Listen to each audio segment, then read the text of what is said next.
और 3 राज्यों की 3 विधानसभा सीटों पर हुए उपचुनाव के वोटों की गिनती अब शुरू हो गई है। बिहार के बांकीपुर, एमपी की दतिया और गुजरात की मांजलपुर सीट पर सुबह 8 बजे से वोटों की गिनती अब शुरू हो गई है। बिहार की बांकीपुर सीट की काउंटिंग एएन कॉलेज में चल रही है, तो पहले पोस्टल वोटों की गिनती की जा रही है। किसी भी वक्त पहला रुझान आ सकता है। वहीं बिहार की बांकीपुर सीट बीजेपी की सबसे सेफ सीट मानी जाती है, लेकिन उपचुनाव में इस बार यहां त्रिकोणीय मुकाबला दिख रहा है।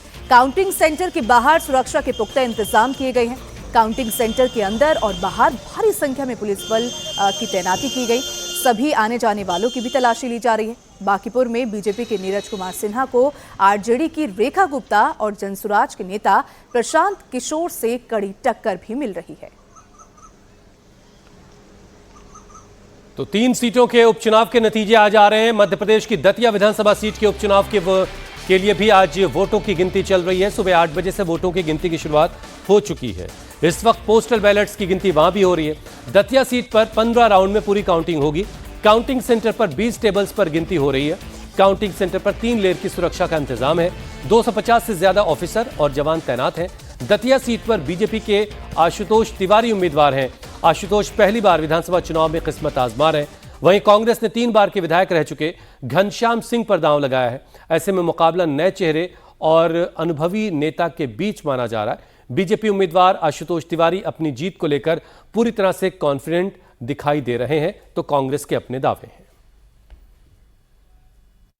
सब आश्वस्त हो 100%। सबका आशीर्वाद भाजपा के साथ है। अपार समर्थन सबका मिला है। मैं हाथ जोड़कर सर झुका करके सबके समर्थन के प्रति कृतज्ञता ज्ञापित करता हूँ। मतदाताओं ने विकास के एजेंडे पर मध्य प्रदेश की भाजपा सरकार डॉक्टर मोहन यादव जी की सरकार को अपना आशीर्वाद दिया है। सबका आशीर्वाद कमल के फूल के साथ है। माननीय मोदी जी को सबका आशीर्वाद है। जनता जनार्दन का जो जनादेश होगा वो जनादेश हम सब यहाँ देखेंगे। भारतीय जनता पार्टी के कार्यकर्ताओं ने जिस प्रकार से काम किया, उनकी एकजुटता और उनके काम से परिणाम भी सार्थक होंगे, इसमें कोई संदेह नहीं है।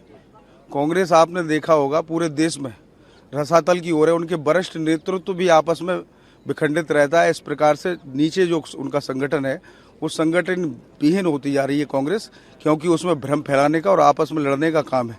इस प्रकार से वो आपस में जब लड़ते हैं तो उनका संगठन लगातार धीरे धीरे रसातल की ओर जा रहा है।